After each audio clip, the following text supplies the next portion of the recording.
செல்வதற்கு ஆலமரமாக வளர்ந்து கொண்டிருக்கக்கூடிய பாரதத்திற்கு ஒரு விதையை போட்ட ஒரு மகான். அவருடைய 101வது பிறந்தநாள் விழாவை கோயம்புத்தூர் மாநகர பாரதிய ஜனதா கட்சியினுடைய தலைவர்கள், தொண்டர்கள் எல்லோரும் இணைந்து இங்கே கொண்டாடி கொண்டிருக்கின்றார். அடல் பிகாரி வாஜ்பேயி அவருடைய விழாவை கொண்டாடும் பொழுது யார் நேர்மையாக, நாணயமாக, மக்களுக்காக எந்தவித எதிர்பார்ப்பும் இல்லாமல் உழைக்கின்றார்களோ அவர்களையும் கௌரவம் செய்ய வேண்டும் என்கின்ற அடிப்படை நோக்கத்தில் இன்று முதலாக கோவை மாநகர பாரதிய ஜனதா கட்சி நல்லாட்சி விருது வழங்கி மேடைக்கு உங்கள் முன்னால் 6 அற்புதமான மனிதர்களை அழைத்து அவர்களை கௌரவம் செய்து நம்மையும் கௌரவப்படுத்தி இருக்கின்றார். அந்த 6 மனிதர்களுக்கும் கூட இந்த நேரத்தில் என்னுடைய நெஞ்சார்ந்த நல்வாழ்த்துக்களை தெரிவித்துக் கொள்கின்றேன். ஒரு மருத்துவராக, குறிப்பாக பிரசவம் பார்க்கக்கூடிய மருத்துவராக இருந்தும் யோகக்கலையை அனைத்து இடத்திற்கும் கூட எடுத்து சென்று கொண்டிருக்கக்கூடிய டாக்டர் எஸ் ஹேமா அவர்கள் இன்று நம்முடைய கோயம்புத்தூர் மாநகர பாரதிய ஜனதா கட்சி சார்பாக அடல் பிகாரி வாஜ்பேயி அவர்களுடைய நல்லாட்சி விருதை பெற்றிருக்கின்றார். அதே போல கிராமிய நடன கலைஞராக இருந்து ஆயிரக்கணக்கான குழந்தைகளை பரதநாட்டியத்திற்குள்ள வேறு நடன கலைகளுக்குள்ள கொண்டு வந்து 1995, 96 காலகட்டத்தில் தேசிய அளவில் விருது பெற்றக்கூடிய KP பொன்னம்பலம் அவர்கள் நம்மோடு இருக்கின்றார்கள். அவர்களுக்கும் இந்த நேரத்தில் நெஞ்சார்ந்த வாழ்த்துக்களை தெரிவித்துக் கொள்கின்றேன். கௌஷிகா நதியை ஆரம்பித்து இந்த பகுதியில் இருக்கக்கூடிய ஏரி குளங்களை எல்லாம் முழுமையாக தூர்வாரி மீட்டெடுத்து இன்றும் கோவை மாநகர் செழிப்பாக இருப்பதற்கு மிக முக்கிய காரணமாக இருக்கக்கூடிய இந்த கௌஷிகா செல்வராஜ் அவரோடு வந்திருக்கக்கூடிய அந்த மொத்த குழுவும் கூட 12 நண்பர்கள் மேடைக்கு வந்திருந்தார்கள். அவர்களுக்கும் இந்த நேரத்தில் கோவை மாநகர பாரதிய ஜனதா கட்சி சார்பாக இந்த விருதை கொடுப்பதிலே நாங்கள் பெருமை அடைகின்றோம். 20,000க்கும் மேற்பட்ட மரக்கன்றுகளை நட்டு வாழ்நாள் முழுவதும் திருமணம் செய்து கொள்ளாமல் ஒரு மரமும் கூட தன்னுடைய குடும்பமாக வாழ்ந்து கொண்டிருக்கக்கூடிய மரம் தியாகராஜன் அவர்களுக்கும் கூட இந்த நேரத்தில் நம்முடைய அடல் பிகாரி வாஜ்பேயி அவர் நல்லாட்சி விருதை கொடுப்பதிலே பெருமடைகின்றோம். ராஜ்குமார் அவர்கள் மிக முக்கியமான ஒரு பணியை மிக எளிமையாக செய்து கொண்டிருக்கின்றார். கொரோனா காலகட்டம், அதற்கு முன்பு இப்பொழுது மொத்தமாக 2,000க்கும் மேற்பட்ட மனித உடம்புகளை அவர்கள் இறந்த பின்பு இவர் முன்னின்று இந்து மரபுப்படி உடல் தகனம் செய்து அவர்களுக்கு மரியாதை செலுத்தி நம்மையும் பெருமைப்படுத்திக் கொண்டிருக்கக்கூடிய அண்ணன் ராஜ்குமார் அவர்களுக்கு இந்த நேரத்தில் அவர்களுக்கும் கூட அடல் பிகாரி வாஜ்பேயி அவர்களுடைய நல்லாட்சி விருது இந்த நேரத்தில் கொடுத்து பெருமைப்படுத்திக் கொண்டிருக்கின்றோம். அரசு மருத்துவமனையில் அவர் ஒரு அரசாங்க அதிகாரியோ அரசாங்க ஊழியரோ கிடையாது. 20 ஆண்டு காலமாக ₹1 பணம் பெறாம சமூக சேவகராக கோவை அரசு மருத்துவமனையில் உள்நோயாளிகள், புறநோயாளிகள் யார் வந்தாலும் கூட அவர்களுக்கு முழுமையாக எந்த எதிர்பார்ப்பும் இல்லாமல் சேவை செய்து அங்கேயே இருக்கக்கூடிய சமூக சேவகர் மகேஸ்வரன் அவர்களுக்கும் கூட இந்த நேரத்தில் அடல் பிகாரி வாஜ்பேயி அவர்களுடைய நல்லாட்சி விருதை கொடுத்து நாம் பெருமைப்படுத்தியிருக்கின்றோம். நம்மையும் பெருமைப்படுத்திக் கொண்டிருக்கின்றோம்.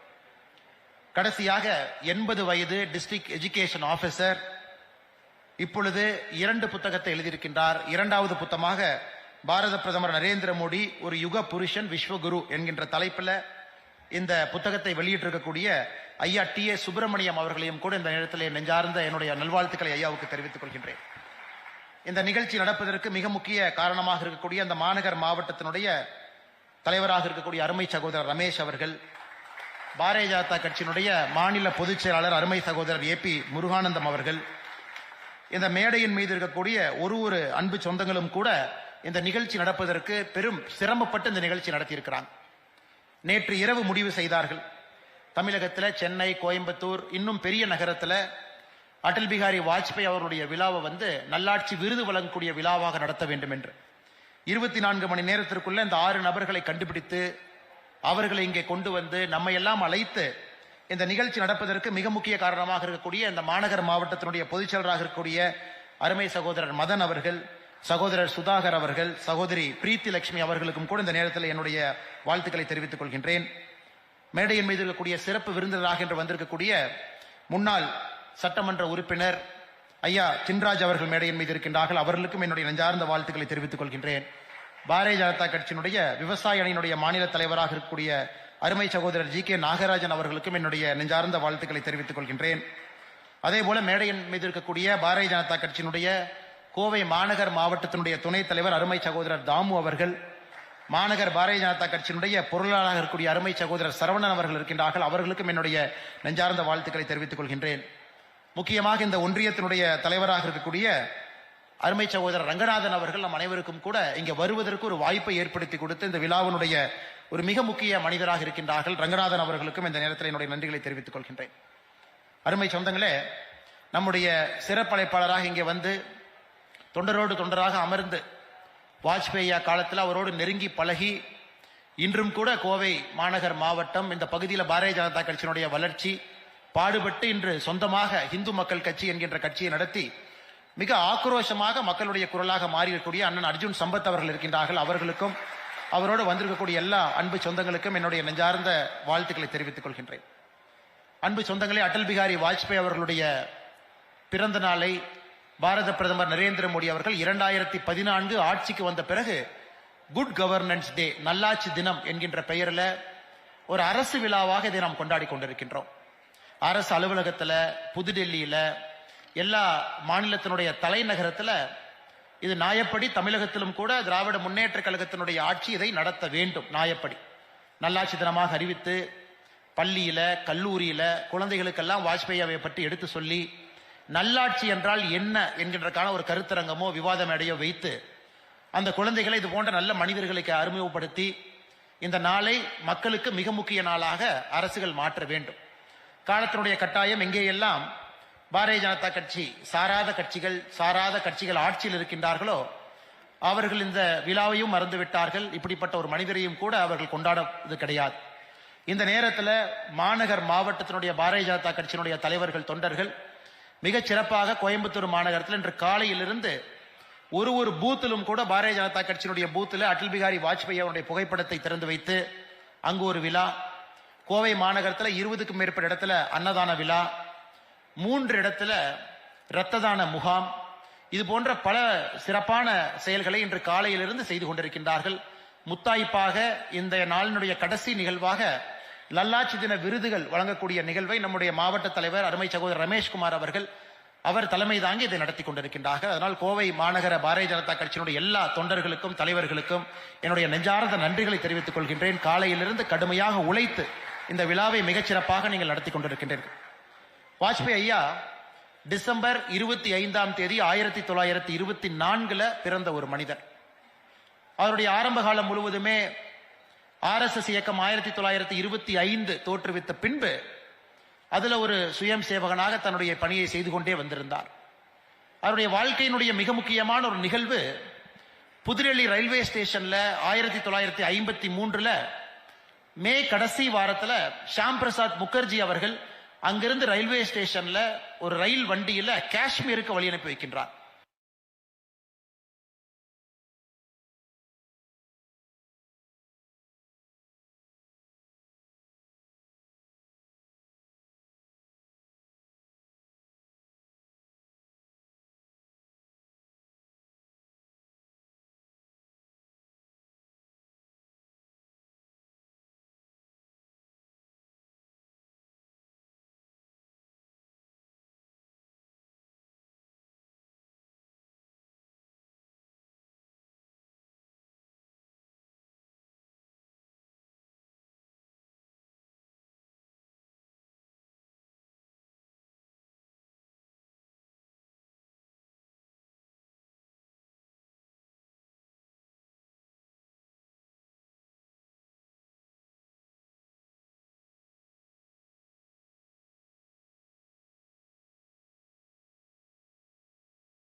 பொழுது நேரு சொல்றார் எங்களுடைய வருங்கால பிரதமராக வருவார் என்று.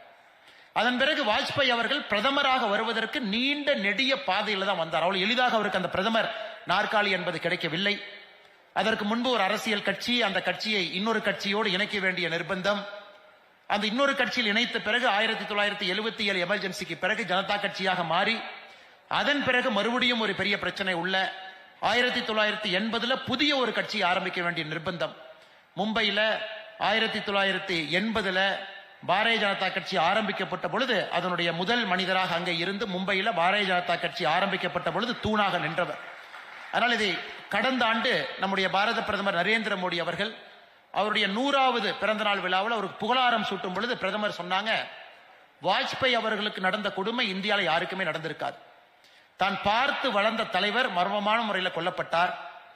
அதன் பிறகு அரசியலுக்கு வர்றாங்க, ஒரு கட்சியில இருக்காங்க, அந்த கட்சியை ஆட்சிக்கு கொண்டு வர வேண்டும் என்கின்ற விருப்பத்தில் வேலை பார்க்கிறாங்க. காலத்தினுடைய சூழ்நிலை எமர்ஜென்சிக்கு பிறகு தன்னுடைய கட்சியை இன்னொரு கட்சியில் இணைக்க வேண்டிய நிலைமை, அதையும் பொறுத்துக்கிட்டாரு. 3 ஆண்டுகள் கழித்து இணைத்த கட்சியிலிருந்து வெளியே வர வேண்டிய கொடுமை, அதையும் பொறுத்துக்கிட்டாரு. 1980 புதிதாக பாரதிய ஜனதா கட்சியை உருவாக்குறாங்க. ஐயா LK அத்வானி அவர்களோடு சேர்ந்து, பெரிய பெரிய தலைவர்களோடு சேர்ந்து. அதன் பிறகு நடந்த தேர்தல், முதல் தேர்தல் 1984 அடல் பிகாரி வாஜ்பாய் அவர்களே அந்த தேர்தலில் போட்டியிட்டு தோல்வியை தழுவுகின்றார். இதெல்லாம் பிரதமர் அவர்கள் கடந்த ஆண்டு தன்னுடைய புகழஞ்சலில் குறிப்பிடுறார். ஆனால் வாஜ்பாய் அவர்களை பொறுத்தவரை தோல்வியிலிருந்து வெளியே வந்த ஒரு சாதனையாளர் என்பதை நாம் மறந்துவிடக் கூடாது என்று நம்முடைய பாரத பிரதமர் நரேந்திர மோடி அவர்கள் எழுதியிருந்தார், புகழாரம் சூட்டியிருந்தார். அப்படிப்பட்ட எல்லாத்தையும் பார்த்தாங்க. 1960 எங்களுடைய வருங்கால பிரதமர் என்று நேரு சொன்ன பிறகு அவர் பிரதமர் நாற்காலிக்கு வருவதற்கு அதன் பிறகு 36 ஆண்டுகள் தேவைப்பட்டது. 1996 பிரதமர் நாற்காலியில் வெறும் 13 நாட்கள் மட்டும் அமர்ந்தார், வெறும் 13 நாள். அதன் பிறகு இரண்டாவது முறையாக 1998, 99 13 மாதங்கள் அமர்ந்தார். முதல் முறை 13 நாள், இரண்டாவது முறை 13 மாதங்கள். ஒரு முக்கியமான கட்சி தேசிய ஜனநாயக கூட்டணிக்கு கொடுக்கப்பட்ட ஆதரவை வாபஸ் பெற்ற பொழுது கூட்டணி நிலை தடுமாறி கீழே விழுந்து விட்டது. அப்பொழுது பாராளுமன்றத்தில் அடல் பிகாரி வாஜ்பாய் அவர்கள் பேசிய பேச்சு, அரசியல் இருக்கக்கூடிய ஒரு மனிதனும் கூட பார்க்க வேண்டிய ஒரு பேச்சு. பாராளுமன்றத்தில் தன்னுடைய ஆட்சி 13 மாதத்திற்கு பிறகு நிலை தடுமாறி கீழே விழுந்த பொழுது ஒரு முக்கியமான இந்திய அரசியல் கட்சி தன்னுடைய ஆதரவை வாபஸ் பெற்ற பிறகு வாஜ்பாய் அவர்கள் சொன்னார், இன்னைக்கு நானும் திருட்டுத்தனம் பண்ணி குதிரை பேரம் பண்ணி இந்த ஆட்சியை நிலைச்சு வச்சு நிக்கலாம், அதற்கு நான் தயாராக இல்லை. இந்த ஜனநாயகத்தை படுகொலியில் தள்ளுவதற்கு நான் தயாராக இல்லை. மறுபடியும் தேர்தலை சந்தித்து மறுபடியும் பிரதமராக இந்த சபைக்கு வருவேன் என்று சீறிவிட்டு மறுபடியும் 99 தேர்தல் நடத்தப்பட்ட பொழுது தேசிய ஜனநாயக கூட்டணி வெற்றி பெற்று அடல் பிகாரி வாஜ்பாய் அவர்கள் 24 கட்சிகளோடு, ஒரு கட்சி 2 கட்சி இல்லைங்க, 24 கட்சிகளோடு ஒரு கூட்டணி ஆட்சியில அன்னைக்கு அமர்ந்தார், நம்முடைய பிரதமராக இருந்தார். மரியாதைக்குரிய இன்றைய இந்தியாவுடைய துணை குடியரசுத் தலைவர் அருமையண்ணன் CP ராதாகிருஷ்ணன் அவர்கள் அந்த காலகட்டத்தில் கோயம்புத்தூர் மக்கள், இங்கு இருக்கக்கூடிய நம்முடைய அன்பு சொந்தங்கள், அவரை பாராளுமன்ற உறுப்பினராக வெற்றி பெற செய்து அந்த 1999 வாஜ்பாய்ஜியினுடைய அரசுக்கு கோயம்புத்தூர் மக்களும் ஆதரவு கரம் நீட்டி இங்கிருந்து பாராளுமன்ற உறுப்பினராக அண்ணன் CPR அவர்கள் அனுப்பி வைத்தார். அந்த 5 ஆண்டு காலம் எல்லோரும் எதிர்பார்த்தார்கள், 5 ஆண்டு காலம் இந்த ஆட்சி நிற்காது, 24 கட்சிகள் கூட்டணியில் இருக்க எப்படி ஒரு நாள் ஆட்சி நடத்த முடியும் என்று 24 கட்சிகளையும் சமாளித்து கூட வச்சு, ஏன்னா வாஜ்பாய் அவர்களை பொறுத்தவரை இந்திய மக்களுக்கு முதலாக ஒரு செய்தியை சொல்வதற்கு துடித்துக் கொண்டிருந்தார். காங்கிரஸ் இல்லாத ஒரு கூட்டணி இந்தியாவிலே 5 ஆண்டு காலம் ஆட்சியை முடித்து காட்ட வேண்டும் என்பது அவருடைய தலையில எப்போதுமே இருந்துச்சு. ஏன்னா நிறைய பேர் இன்னைக்கு நம்ம சொல்றோம், அன்னைக்கு 1999 திராவிட முன்னேற்ற கழகத்தோடு கூட்டணி வைத்தார்கள் பாரதிய ஜனதா கட்சி. 1998, 99 அனைத்து இந்திய அண்ணா திராவிட முன்னேற்ற கழகத்தோடு கூட்டணி வைத்தார். என எல்லா நண்பர்களும் கூட நாம் புரிந்து கொள்ள வேண்டும், அன்னைக்கு வாஜ்பாய்ஜி முன்பு இருந்த மிகப்பெரிய சவால் காங்கிரஸ் தேர்தல் பிரச்சாரம் செய்யும் பொழுதெல்லாம் காங்கிரசுக்கு ஓட்டு போட்டா மட்டும்தான் நிலையான ஆட்சி கொடுக்க முடியும் என்று தேர்தல் பிரச்சாரம் செய்வார். ஆனா வாஜ்பாய் அவர்கள் அதை ஒரு முறை முறியடித்து காட்ட வேண்டும், ஒரு முறை நிலையான 5 ஆண்டு கால ஆட்சி கொடுக்க வேண்டும் என்கின்ற அடிப்படையில் மிக வெற்றிகரமாக 5 ஆண்டு காலம் தேசிய ஜனநாயக கூட்டணி 1999 2004 அந்த ஆட்சியை முடித்து காண்பித்தான். அப்படிப்பட்ட ஒரு அற்புதமான ஒரு அரசியல்வாதி. நமக்கு தெரியும், ஒரு பிரதமராக நாற்காலியில் அமரும் பொழுது அவருடைய வயது யோசிச்சு பாருங்க. பிரதமராக நாற்காலியில் அமரும் பொழுது 72 வயது. ஒரு மனிதன் சின்ன வயசுல இருந்து அரசியல், சின்ன வயசுல இருந்து சங்க பொறுப்பு, 28 வயசுல தேர்தல் அரசியலுக்கு வந்துட்டாரு. வெற்றிகள் தோல்விகள் எல்லாத்தையும் பார்த்திருக்காரு. 1984 பாரதிய ஜனதா கட்சியினுடைய முதல் தேர்தலில் 2 பேர் தான் ஜெயிச்சாங்க. ஒருங்கிணைந்த ஆந்திர பிரதேசத்திலிருந்து ஒரு தலைவர் PV நரசிம்மராவ் அவங்களை தோக்கடிச்சுட்டு அவங்க எம்பியா போனாங்க. குஜராத்ல இருந்து ஒருத்தர் 2 பேர் தான் இந்தியாவில் MP. பாராளுமன்றத்தில் முதல் நாள் காங்கிரஸ்காரங்க எந்திரிச்சு அடல் பிகாரி வாஜ்பேயினுடைய வண்டி நின்று விட்டது, அடல் பிகாரி வாஜ்பேயினுடைய வண்டி நின்று விட்டது, அடல் பிகாரி வாஜ்பேயினுடைய வண்டி நின்று விட்டது என்று மேஜையை தட்டி எல்லோரும் கூட ஏளனம் செய்கின்றார்கள். அன்னைக்கு வாஜ்பாய் அவர்கள் பாராளுமன்றத்திற்கு போக முடியல, வெளியிருந்து சொல்றாங்க, இன்னைக்கு நாங்கள் 2 பேர், இன்னும் 20-30 ஆண்டுகள் கழித்து பெரும்பான்மையோடு பாரதிய ஜனதா கட்சி பாராளுமன்றத்தில் அமரும் என்று சவால் விட்டு படிப்படியாக உழைத்து அந்த கனவை பாரத பிரதமர் நரேந்திர மோடி அவர்கள் சாத்தியமாகி இருக்கின்றார்கள். நம் எல்லோருக்கும் தெரியும். இருந்தும் நான் சொல்லுகின்ற காரணம், நம்முடைய இளைஞர்களுக்கு, சின்ன வயசுல இருக்கக்கூடியவங்களுக்கு, அரசியல் ஆர்வம் இருக்கவங்களுக்கு வாஜ்பாய் அவனுடைய வாழ்க்கை வரலாறு தெரிய வேண்டும் என்பதற்காக நிறைய சோதனைகள், அவர் பார்க்காத சோதனையே கிடையாது. 98 அவருக்கு தெரியும் இந்தியாவுடைய நிலைமை எப்படி இருந்தது. அன்னைக்கு குறிப்பாக அணு ஆயுத சோதனை நடத்த வேண்டும் என்கின்ற ஒரு பெரிய நிர்பந்தம் என்று சொல்ல முடியாது, அதை நடத்தி காட்ட வேண்டிய கட்டாயம் இந்தியாவுக்கு இருந்தது. அது திரு ராஜீவ்காந்தி அவர்களுக்கு 1980 காலகட்டத்தில் இருந்துச்சு. ராஜீவ்காந்தி அவர்கள் செய்யவில்லை. அது பெரிய ரிஸ்க். நாம் அதை செஞ்சோம் அப்படின்னா அமெரிக்காக்காரன் தேவையில்லா சாங்ஷன் போடுவா, இந்தியாவுடைய பொருளாதார வளர்ச்சிக்கு பிரச்சனையாகும் என்று செய்யல. அதன் பிறகு படிப்படியாக வந்த VP சிங் அவர்கள், படிப்படியாக வந்த PV நரசிம்மராவ் அவர்கள், அதன் பிறகு வந்த யாருமே கூட, திரு தேவகவுடா அவர்கள், யாரும் கூட அந்த அணு ஆயுத சோதனைக்கு இந்தியாவை கொண்டு போகல. ஆனா அடல் பிகாரி வாஜ்பாய் அவர்கள் மிக தெளிவாக இருந்தார்கள், அணு ஆயுத சோதனை நடத்தணும். காரணம், சைனா பாகிஸ்தான் இருவரும் ஒன்றாக இணைந்து விட்டால் இந்தியாவுடைய சுதந்திரம் என்பது கேள்விக்குறியாகிவிடும் என்பதற்காக 1998 மே 11 இந்தியா தன்னுடைய அணு ஆயுத சோதனையை நாம் செய்தோம். அது மிகப்பெரிய ஒரு சோதனை, நமக்கு தெரியும். ஆனா நிறைய பேருக்கு தெரியாத விஷயம், அந்த அணு ஆயுத சோதனை நடத்தப்பட்ட பொழுது மே 11 3 சோதனை மட்டும்தான் பண்ணணும். 3 சோதனை மே 11 பண்ணணும். APJ அப்துல் கலாம் ஐயாவுடைய தலைமையில அமெரிக்கா யாருக்குமே மாட்டாம 3 டெஸ்ட் நம்ம பண்ணோம். நம்ம டெஸ்ட் பண்ணி முடிச்ச உடனே மே 11 சாயங்காலமே அமெரிக்கா நம்ம மீது சாங்ஷன் போட்டாங்க, பிரான்ஸ் போட்டாங்க, நம்ம மீது யுனைடெட் கிங்டம், இன்னைக்கு இருக்கக்கூடிய இங்கிலாந்து, எல்லாருமே சாங்ஷன் போட்டாங்க. எல்லோரும் நினைத்தார்கள் அடல் பிகாரி வாஜ்பாய் அவர்கள் பயந்து இன்னொரு சோதனை நடத்த மாட்டார்கள் என்று நினைத்தார். இன்னைக்கு அடல் பிகாரி வாஜ்பாய் பெருமை முதல் சோதனை நடத்தியது பெருமை அல்ல. மே 13 2வது சோதனை நடத்தி காட்டினார். அதாவது சாங்ஷன் போட்ட பிறகு பயந்து விடுவார்கள், நிச்சயமாக அடுத்த சோதனைக்கு போக மாட்டார்கள் என்று. ஆனா வாஜ்பாய் தீர்க்கதரிசி எவ்வளவு பெரிய பார்வை இருந்துச்சு பாருங்க. நான் முதல் சோதனை என்பது நியூக்ளியர் ஃபிஷன் சோதனை நடத்துறோம், அதாவது அட்டாமிக் பாம்பு. வாஜ்பாய் அவர்களுக்கு தெரியும், நாம் நடத்திய பிறகு அதை கண்டிப்பா பாகிஸ்தான்காரன் நடத்துவான் என்பது அவருக்கு தெரியும். ஏன்னா பாகிஸ்தான் கையில் இருந்த அணு ஆயுதம் என்பது சைனா கொடுத்த அணு ஆயுதம், நாம செஞ்சோன்னே அவனு செய்வான். ஆனா வாஜ்பாய் அவர்கள் யோசனையை இன்னும் ஒரு படி முன்னாடி போய் நாம நியூக்ளியர் ஃபியூஷனை பண்ணணும், அதாவது ஹைட்ரஜன் பாம்பு, அந்த டெக்னாலஜி நம்ம கிட்ட இருக்கு, அதையும் செய்து காட்டிவிட்டால் ஒன்று உலக நாடுகளுக்கு நாம் ஒரு பெரிய மெசேஜ் கொடுக்கிறோம், அடுத்து பாகிஸ்தானுக்கும் சைனாவுக்கும் சொல்றோம், நீங்களும் ஆட்டம் பாம்பு டெஸ்ட் பண்ணுவீங்க, பட் நாங்க ஹைட்ரஜன் பாம்பு டெஸ்ட் பண்ணிருக்கோம் அப்படின்னு. அதனால் மே 11 நடத்தப்பட்ட 3 சோதனை, அதன் பிறகு நம் மீது பொருளாதார சாங்ஷன் எல்லாம் போடப்பட்ட பிறகு ஒரு தைரியமான ஒரு தலைவர் யாருக்கும் பயப்படாம மே 13 2 சோதனை நடத்தினார். அதான் இந்திய சரித்திரத்துல மிக முக்கியமான சோதனை. இன்னைக்கு ஹைட்ரஜன் டெஸ்ட் பண்ணார். மொத்தம் 5 சோதனை. யாருக்குமே பயப்படல. அந்த மனிதனுக்கு அன்னைக்கு ஆட்சி எப்பொழுது வேண்டுமானாலும் கவிழலாம் என்கின்ற அபாயம். ஆனால் நாடு முதன்மையானது, இந்த நேரத்தில் அணு ஆயுத சோதனை முதன்மையானது என்பதற்காக மே 13 அந்த 2 சோதனை நடத்திய பிறகு உலக நாடுகள் எல்லாம் இந்தியாவின் மீது பாய்ந்தது. டெக்னாலஜி டிரான்ஸ்பர் கொடுப்பதை தடை பண்ணாங்க, விசா பிரச்சனை பண்ணாங்க, அமெரிக்காவுக்கு யாரும் வர முடியாதுனாங்க. எல்லோரையும் புன்முறுவலோடு கடந்து அதே அமெரிக்கா 6 மாதம் கழித்து இந்தியாவின் மீது போட்ட தடையை வாபஸ் திரும்ப பெற்றுக் கொண்டார். இன்னைக்கும் அதே தான் நரேந்திர மோடி அவர்கள் பார்த்துக் கொண்டிருக்கின்றார்.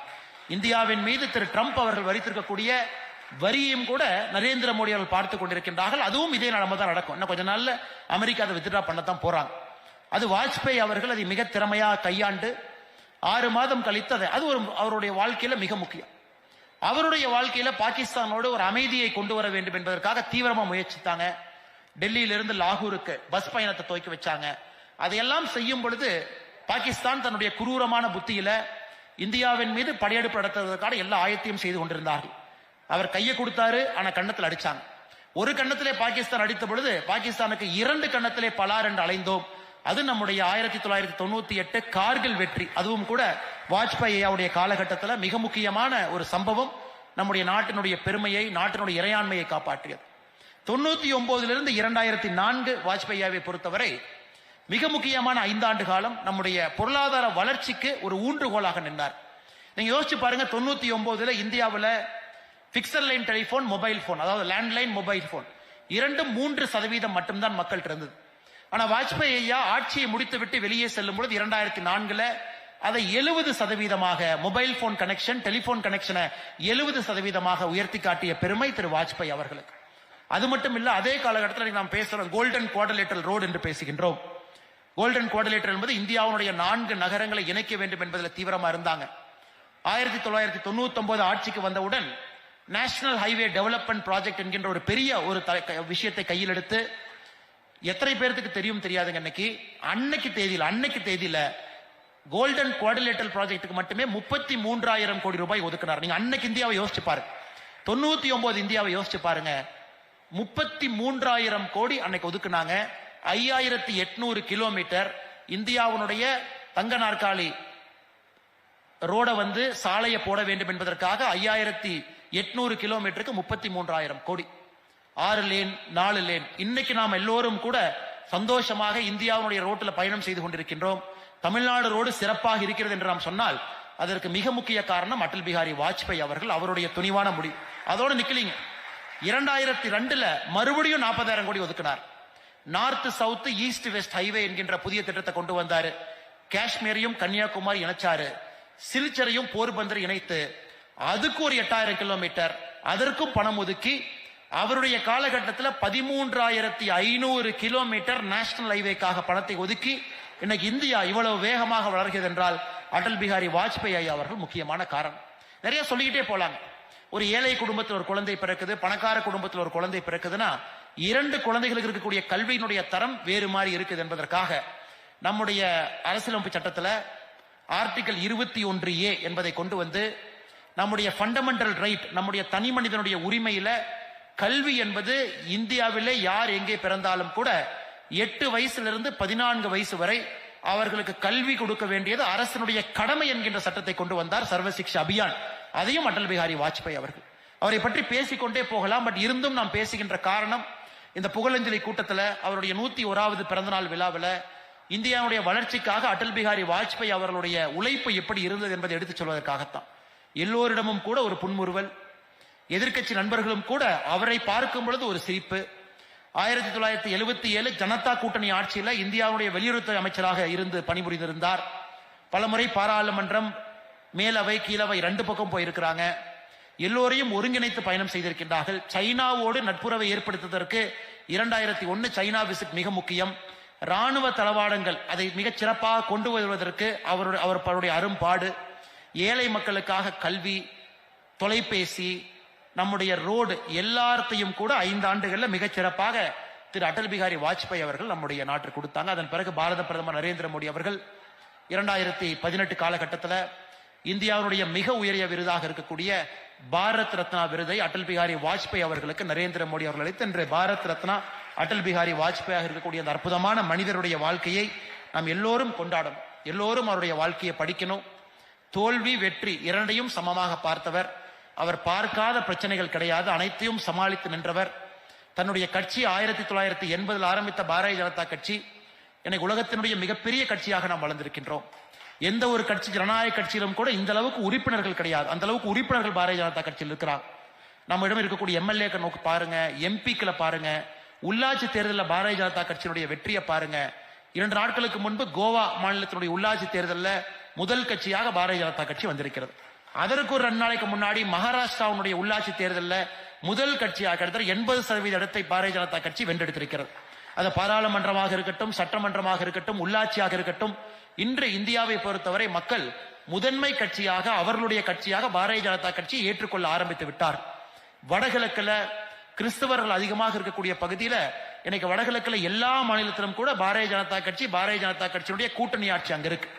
கேரளால சமீபத்தில் நடந்த உள்ளாட்சி தேர்தலில் பாரதிய ஜனதா கட்சி தன்னுடைய முத்திரையை படித்திருக்கிறது. இன்னைக்கு 2025 பாரதிய ஜனதா கட்சியை பற்றி இவ்வளவு பேசுகின்றோம். ஆனா இதே கட்சியை 1984 பாராளுமன்றத்தில் நம்முடைய காங்கிரஸ் நண்பர்கள் மேஜையை தட்டி பாராளுமன்றத்தினுடைய முதல் நாளில் அடல் பிகாரி வாஜ்பேயினுடைய வண்டி நின்று விட்டது, அடல் பிகாரி வாஜ்பேயினுடைய வண்டி நின்று விட்டது, அடல் பிகாரி வாஜ்பேயினுடைய வண்டி நின்று விட்டது என்று ஏளனம் செய்தார். யாரும் கூட நினைத்து பார்த்திருக்க மாட்டார்கள். அவர்கள் அந்த மேஜையை தட்டி ஏளனம் செய்து சரியாக 40 ஆண்டுகள் கழித்து உலகத்தினுடைய முதன்மை கட்சியாக இந்த கட்சி வரும் என்ற பாராளுமன்றத்தில் அந்த எம்பிக்கள் யாரும் கூட நினைத்து பார்த்திருக்க மாட்டார். அது அடல் பிகாரி வாஜ்பேயி அவர்களுக்கு பாரதிய ஜனதா கட்சி செலுத்தக்கூடிய நன்றி கடன். 1980 ஏப்ரல் 6ஆம் தேதி ஆரம்பிக்கப்பட்ட அந்த கட்சி மும்பையில். இன்னைக்கு பாரதிய ஜனதா கட்சியினுடைய தொண்டர்கள் தலைவர்கள் செலுத்தக்கூடிய நன்றி கடன். அந்த இக்கட்டான சூழ்நிலையில் அந்த கட்சியை நடத்தி கொண்டிருக்கக்கூடிய தலைவர் இன்று மேலிருந்து இதை பார்க்கும் பொழுது சந்தோஷப்படுவார்கள். எப்படிப்பட்ட கட்சியாக இது மாறி இருக்கிறது, மக்களுடைய அன்பையெல்லாம் பெற்றிருக்கக்கூடிய கட்சியாக. வெறும் சட்டமன்ற தேர்தல் மட்டுமல்ல, பாராளுமன்ற தேர்தல் மட்டுமல்ல, கார்ப்பரேஷன் தேர்தல் மட்டுமல்ல, பஞ்சாயத்து தேர்தல், எல்லா தேர்தலும் கூட வெற்றி பெறக்கூடிய கட்சியாக மாறி இருக்கிறது என்று பாரதிய ஜனதா கட்சியினுடைய தொண்டர்கள் புகழஞ்சல் சேர்த்துக் கொண்டிருக்கின்றார்கள். அதனால் பாரதிய ஜனதா கட்சி இந்த அற்புதமான 6 நபர்களை மேடை கலைத்து இவர்களை மக்களுக்கு அறிமுகப்படுத்த, இவங்க யாரும் கூட ஒரு புகழுடைய வெளிச்சத்திற்கோ அவர்களுக்கு ஒரு கைத்தட்டல் வேண்டும் என்பதற்காகவோ இந்த வேலையை செய்வது கிடையாது. கௌஷிகா செல்வராஜன் பார்த்தோம், 12 நபர்களோடு வந்தார்கள். என்னுடைய பெருமை கிடையாது, எல்லோருடைய பெருமை. அதனால எல்லாரையும் சேர்த்து கௌரவப்படுத்துங்க அப்படின்னு அந்த குழுவே மேடைக்கு வந்தார்கள். அவர்களுடைய பெருமை. நாங்கள் எல்லோரும் இணைந்திருக்கின்றோம். திருமணம் செய்யாமல் ஒரு அண்ணன் கேட்டானா 20,000 மரம் வச்சிருக்கீங்கன்னு படிச்ச உண்மையாங்கண்ணே. ஆனா எவ்வளவு மரம் வச்சேன்னு என்னவே இல்லை. நம்ம மரத்தை என்ன ஆரம்பிச்சிட்டோம்னா வேலை செய்ய முடியாதுங்கண்ணா. அதனால மரத்தை வெறுப்பது மட்டும்தான் என்னுடைய வேலை என்று சொன்ன மரம் தியாகராஜன் அவர்கள் இங்க இருந்திருக்கிறான். இந்த ராஜ்குமார் அவர்களை மேடையின் மீது பார்த்தீங்க, 2000 உடலுக்கு மேல தகனம் செய்தவர்கள். ஒரு ஞானியை போல மேல வந்துட்டு ஒரு வார்த்தை கூட பேசாம விருதை வாங்கி கொண்டு அமைதியா கீழே போய் ஒரு ஞானியாக வாழ்ந்து கொண்டிருக்கக்கூடிய திரு ராஜ்குமார் அவர்கள் பேர். மகேஸ்வரன் சமூக சேவர்கள். அவருடைய குடும்பத்துல எத்தனையோ பிரச்சனை அவர் பார்த்திருக்கிறார், எத்தனையோ பிரச்சனையை பார்த்திருக்கிறார். அவருக்கே உடம்புல 1000 பிரச்சனை இருக்கு. ஆனாலும் கோவை அரசு மருத்துவமனையில் இருந்து மக்களுக்கு 20 ஆண்டு காலமாக ஒரு தொண்டை செய்யக்கூடிய திரு மகேஸ்வரன் அவர்கள் இங்க பார்த்து. டாக்டர் ஹேமா அம்மா அவர்கள் ஒரு மருத்துவர். என்னை கைனகாலஜிஸ்ட் எவ்வளவு பெரிய ப்ரொஃபஷன் நீங்க யோசிச்சு பாருங்க. அது ஒரு மெயின் ப்ரொஃபஷன் இல்லாம யோக கலையை மக்களிடம் கொண்டு சேர்க்க வேண்டும் என்கின்ற ஒரு முழுமையான ஈடுபாட்டோடு இந்த வயதிலும் கூட ஒரு கைத்தறியை வைத்து நடந்து வருகின்றார். இன்னமும் யோக கலையை சொல்லிக் கொடுத்துக் கொண்டிருக்கின்றார். அக்கா திரு டாக்டர் எஸ் ஹேமா அவர்களுக்கும் இந்த நேரத்தில் நாம் பெருமைப்படுத்தியிருக்கின்றோம். அதே போல கேபி பொன்னம்பலம் அவர்கள் இன்று நிலை அல்ல, தொடர்ந்து 30-40 ஆண்டுகளாக கிராமிய கலைகளுக்கு ஊக்கம் கொடுத்து 1995-96 வாழ்க்கையினுடைய உச்சத்தை எல்லாம் அடைந்து மிக எளிமையாக வாழ்ந்து நடனக்கலையை பிரபலப்படுத்திக் கொண்டிருக்கக்கூடிய அண்ணன் கேபி பொன்னம்பலம் அவர்களும் கூட இங்க வந்திருக்கின்றார்கள். அவர்களுக்கும் இந்த நேரத்தில் எங்களுடைய நெஞ்சார்ந்த நன்றிகளை தெரிவித்துக் கொள்கின்றோம். இந்த மரம் தியாகராஜன் அங்கிட்ட பேசும்பொழுது நான் சொன்னேன், கர்நாடகாவில் காவல்துறை கண்காணிப்பாளராக இருந்த பொழுது ஒரு நாள் இதே போன்ற ஒரு நிகழ்வுல ஒரு அம்மா நிறைய மரம் வச்சிருக்கிறாங்க, அந்த அம்மாவை நீங்கள் கௌரவப்படுத்த வேண்டும் என்று சொன்னார்கள். அந்த அம்மாவினுடைய பெயர் சாலுமர திம்மக்கா என்கின்ற அவர் பெயர். ஒரு மண்டியா பகுதி, ஹாசன் பகுதி. அந்த அம்மா மேடைக்கு வந்தாங்க. அப்பவே அவங்க 105 வயசு. அந்த அம்மாவுக்கு நாங்கெல்லாம் சால்வை எல்லாம் போத்தி விட்டு அந்த அம்மாட்ட கேட்டேன், அம்மா நீங்க எத்தனை மரம் வச்சீங்க அப்படின்னு. அவரும் சொன்னாங்க, அண்ணா நான் மரத்தையெல்லாம் என்றதில்லை தம்பி, நான் வைக்கக்கூடிய ஒரு மரமும் என் குழந்தை. அதனால் நிறைய மரம் வைக்கிறதை விட 1000, 2000, 3000 எத்தனை மரத்தை வைக்கிறனோ தினமும் போய் ஒரு மரத்தையும் பார்ப்பேன். தினமும் போய் ஒரு மரத்துக்கும் தண்ணி ஊத்துவேன். காலையிலிருந்து சாயந்தரம் வரைக்கும் அந்த ஒரு மரமும் குழந்தையாக பார்த்து கூடவே இருப்பேன். சாலுமர திம்மக்கா அவர்கள் இப்பதான் 1 மாதத்திற்கு முன்பு 117வது வயதுல உயிரிழந்தார்கள். 117 வயசு, யோசிச்சு பாருங்க. 117 வயது வரை வாழ்ந்து 1 மாதம் முன்பு 117 வயதுல இறைவனடி சேர்ந்திருக்கிறாங்க. அப்படிப்பட்ட மகான்கள் நம்மளோடு வாழ்ந்து கொண்டிருக்கின்றார்கள். எந்த எதிர்பார்ப்பும் இல்லாம கர்மயோகியாக வாழ்ந்து கொண்டிருக்கின்றார்கள். அதனால் இந்த நேரத்தில் பாரதிய ஜனதா கட்சி கோவை மாநகர் தலைவர் உட்பட, மேடையில் இருக்கக்கூடிய தலைவர் உட்பட, தொண்டர்கள் உட்பட எல்லோருக்கும் என்னுடைய வாழ்த்துக்களை தெரிவித்துக் கொள்கின்றேன். காரணம் 6 நபர்களை இன்னைக்கு முதல் விருதாக நாம் கொடுத்திருக்கின்றோம். அடுத்த ஆண்டு இன்னும் பெரிதாக, இன்னும் பெரிய விளம்பரத்தோடு, இன்னும் நல்ல நண்பர்களை கண்டுபிடித்து அவர்களுக்கும் அடல் பிகாரி வாஜ்பேயி அவர்களுடைய 102வது பிறந்த நாள் அடுத்த ஆண்டில் இதே போல் சிறப்பாக செய்து ஒரு ஆண்டும் கூட இந்த நிகழ்ச்சியை நீங்கள் தொடர் நிகழ்ச்சியாக செய்ய வேண்டும் என்ற நேரத்தில் அன்போடு கேட்டுக்கொள்கின்றேன். அதே போல கலை கலாச்சார பிரிவினுடைய மாநில செயலராக இருக்கக்கூடிய அண்ணன் சுரா முரளி அவர்கள் நிறைய நம்முடைய குழந்தைகளை மேடையின் மீது கொண்டு வந்து நிறைய கலை நிகழ்ச்சிகளை இங்கே கொண்டு வந்து சேர்த்தார்கள். அண்ணன் சுரா முரளி அவர்களுக்கும் இந்த நேரத்தில் என்னுடைய நெஞ்சார்ந்த நன்றிகளை தெரிவித்துக் கொள்கின்றேன். இங்க வந்திருக்கக்கூடிய எல்லா நண்பர்களுக்கும் அன்பான வேண்டுகோள், இன்னைக்கு வாஜ்பேயியை பத்தி 1 நிமிஷம் நீங்க நினைச்சுக்கங்க, நல்லாட்சியை 1 நிமிஷம் நினைச்சுக்கங்க, நல்லாட்சி கொடுக்கக்கூடிய ஆட்சி வேண்டும் என்பதை 1 நிமிஷம் நினைச்சுக்கங்க, நல்லாட்சி கொடுக்கக்கூடிய மனிதர்களை நம்ம தேர்ந்தெடுக்கணும் அப்படிங்கறது ஒரு நிமிஷம் நினைச்சுக்கங்க. அவங்க எந்த இடத்துல பிரதிநிதிகளாக இருந்தாலும் கூட நாளைய பாரதத்தை உருவாக்குவதற்கு நல்லாட்சி கொடுக்கக்கூடிய மனிதர்களை தேர்ந்தெடுப்பதற்கு இந்த தேர்தல் 2026 சட்டமன்ற தேர்தலை நீங்கள் பயன்படுத்திக் கொள்ள வேண்டும் என்ற அன்போடு சொல்லி, வந்திருக்கக்கூடிய எல்லா அன்பு சொந்தங்களுக்கும், பாரதிய ஜனதா கட்சியினுடைய தலைவர்களுக்கும், தொண்டர்களுக்கும், அண்ணன் அர்ஜுன் சம்பத் அவர்களுக்கும், முக்கியமாக பத்திரிகை நண்பர்களுக்கும், நம்முடைய மகளிர் அணி, நம்முடைய தாய்மார்கள், சகோதரிகள் பெரிய அளவில் வந்திருக்கிறாங்க, அவர்களுக்கும் என்னுடைய நெஞ்சார்ந்த நன்றிகளை தெரிவித்து என்னுடைய உரையை முடித்துக் கொள்கின்றேன். நன்றி, வணக்கம். பாரத் மாதா கி ஜெய்.